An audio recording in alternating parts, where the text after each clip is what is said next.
Hi, this is Elisabeth Vincentelli from the New York Post, and you're listening to Days Gone By on UNC Radio.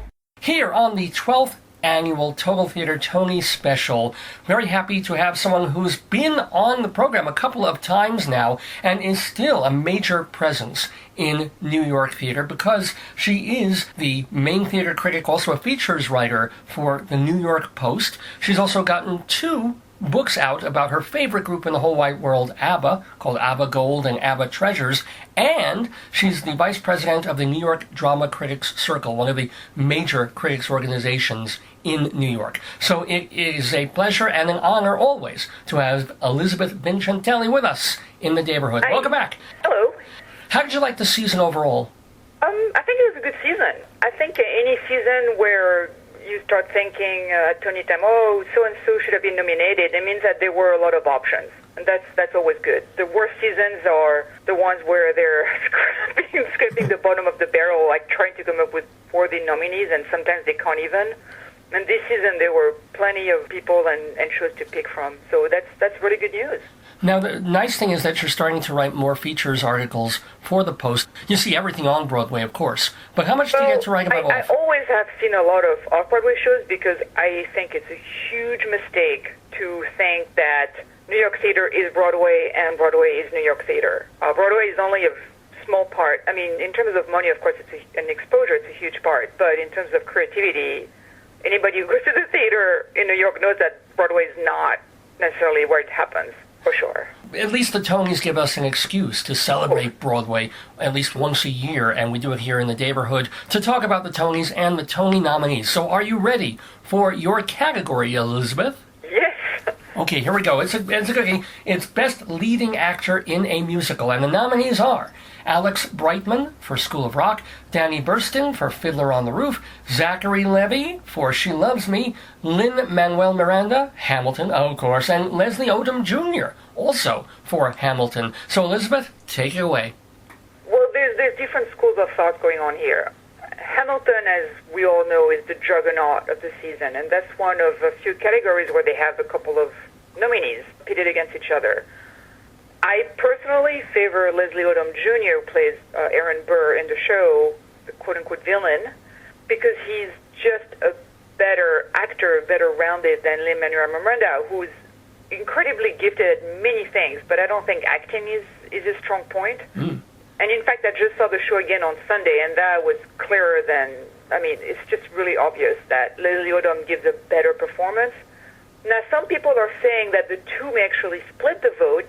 Right, and if they do, someone coming in and grabbing that little statue, and people seem to favor Danny Burstein, who's a very beloved actor, the lead in Fiddler on the Roof. He's actually been nominated several times, but always for supporting roles, so that's a big moment for him. Miranda may just go and scoop everything in sight, so who knows? I think it's a very, very tight and very interesting category, this one. Well, you are a Tony voter, so... I'm waffling between, I would say, Odom and Burstein. Yeah, I'm not sure yet. Now, what performance would you have wanted to see in this category? I really think that Benjamin Walker for American Psycho got really shafted here. It was a really very, very good performance. There seems to be some bizarre Tony aversion to Benjamin Walker because he was not nominated for Bloody Bloody Andrew Jackson. He gave a terrific performance, so like twice. Now, it seems like a very, I think as you put it in an email, like an egregious omission to not have Benjamin Walker in there. I don't understand what happened. But I think overall, Poor American Psycho was really undervalued. I like the show, so I'm kind of falling in that camp. And another omission, actually, a performance that I liked a lot. Another show that was completely shafted was Josh Segarra in On Your Feet. It's the kind of performance that people tend to overlook a bit. It's very showy, but he's so good. He's so incredible at being funny and charismatic. He plays Emilio Estefan. And I was surprised that he wasn't in there. And as much, I really like Zachary Levi. I'm a big fan. But I think Josh Segarra or Benjamin Walker would have been better options there. Wow, yeah, because I remember your review of First Date. Oh, yeah, I think he's a natural. He's one of those screen guy who's a natural on stage. He is such a easy charm, and he never oversells anything. I'm really happy he's nominated. I mean, don't get me wrong. And She Loves You is a great revival. It's wonderful. I really love it. But I think in this case, I would have nominated Josh Segarra or Benjamin Walker, by a hair. Okay.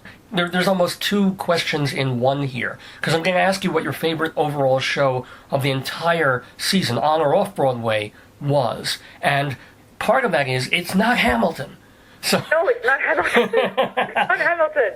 So I think for a lot of us critics, a lot of us saw Hamilton last year when it was at the Public of Broadway. So I think a lot of us would have said their favorite show of the season, they would have mentioned Hamilton last year. And that happened because, in fact, the New York Drama Critics Circle, we gave our Best Musical Award to Hamilton last year. Right, and I think the Drama Desk and our Critics Circle dealt with it last year. That show already scored a lot of awards last year when it was off Broadway. Mm-hmm. And so this year, obviously, was not eligible for those anymore, but now it's playing in the Tony Courtyard, so that's a whole different ballgame. But I like Hamilton, terrific show in many ways, but I don't think it's radical. I don't think it's revolutionary. And what I do like about it, actually what I do love about it, is that it's really creating a whole national discussion about a Broadway show, which has not happened in, I don't even know when. I don't know. I mean, it's crazy. That the cast album has made the charts. I mean, it's just nuts. What is missing for you in Hamilton? What does it lack for you that you don't go like everybody else? I think what's radical is the casting, but that does not a radical show make. I think, for instance, the Scottsboro Boys was a lot more radical in its treatment of a historical subject, and its form, and it went a lot further what Hamilton does. I would say I'm from the school where I think that a mainstream hit cannot be radical by definition. It's not possible. You can't have children in there and be a radical show. And there were a lot of children at the show on Sunday, which, again, I'm very happy about. I think it's fantastic that kids are exposed to that show and to Broadway in general. Yeah. But the show itself, to me, falls short.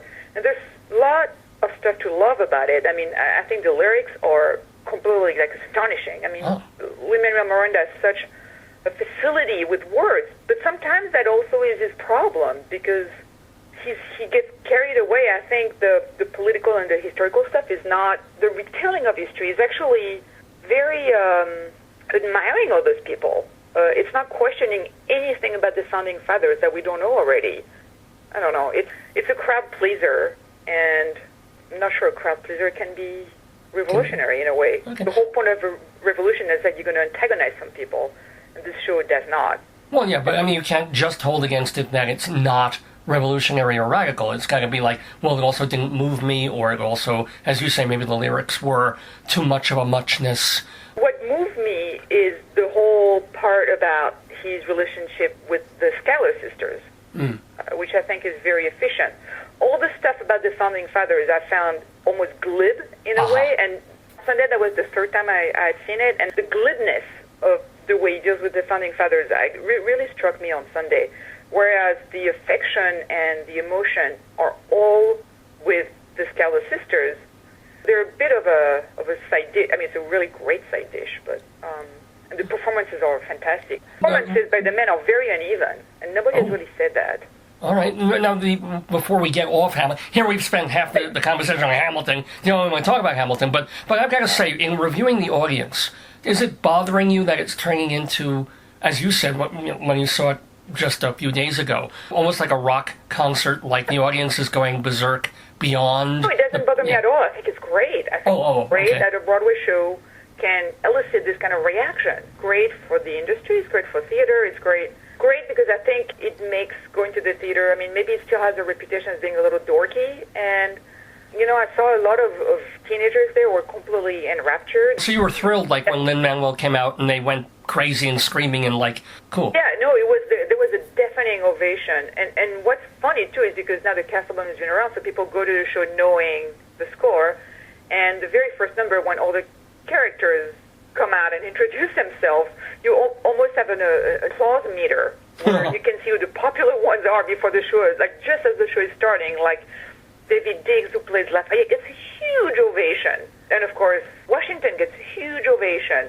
Bird not so much. Yeah. The Scala sisters, very mild, which surprised me. I guess they have not gotten their little thing. It clicks yet. I don't know what it is, yeah. but and then of course there's Lin-Manuel Miranda, which just turns up and it's like Elvis in Vegas or something. It's just, but again, I think that's great.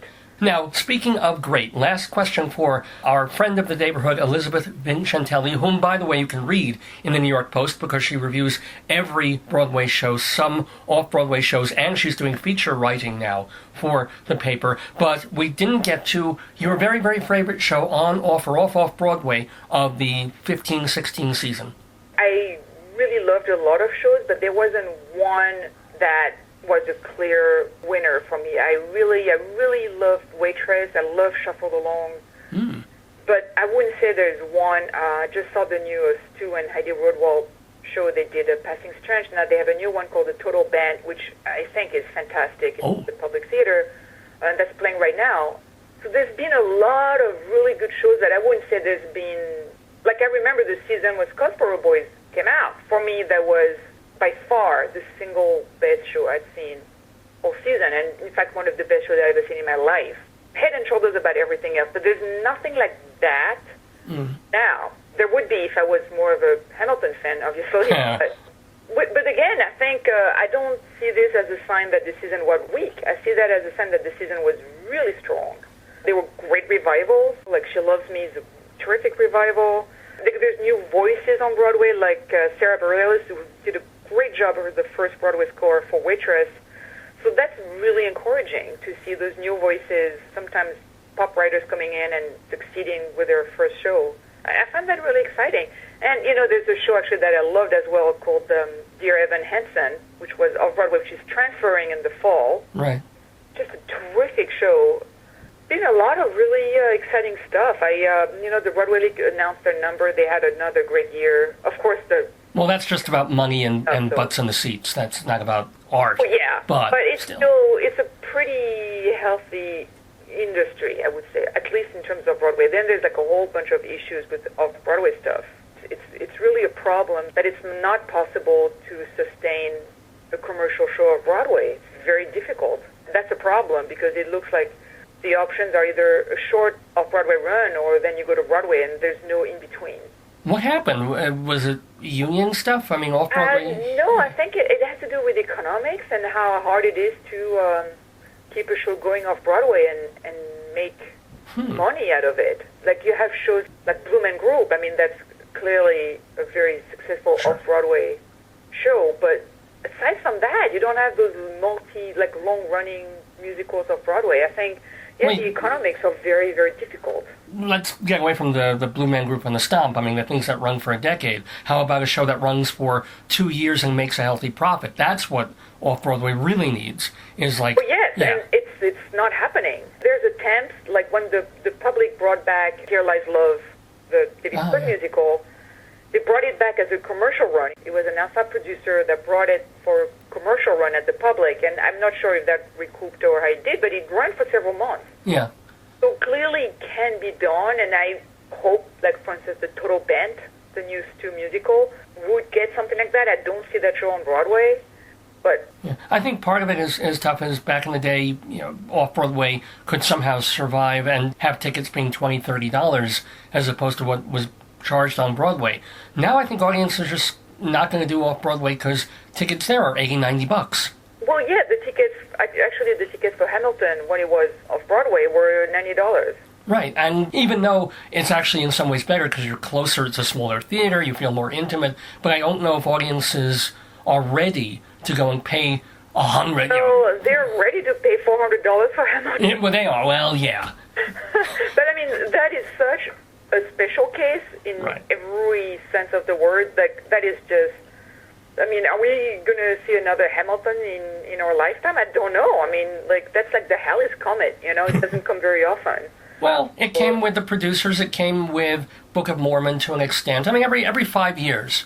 There's some... Yeah, but, the Book of Mormon did not start a national conversation the way Hamilton did. I mean, the thing with Hamilton is that it just really got everywhere in a way that the Book of Mormon... I really like the Book of Mormon. It's a great, it's a great fun show, but I'm just talking about box office, like, tickets can sell for $250, $300 because people will run and pay it. I'm not talking about the big national thing of, like, keeping Hamilton on the $20 bill Or having Lin-Manuel Miranda suddenly start writing op-eds in the New York Times. Right. Which happened, like a month or 6 weeks ago. The influence is just crazy, and you didn't see the Book of Mormon guys, like, writing the song for the new Star Wars movie, and it's just, like, spreading everywhere, and it's fascinating to me, and it's great. He's a really gifted guy. And he's very committed to theater. Thank goodness, yes. Like, when he has a day off, he goes to see other shows. The guy, I don't know when he sleeps.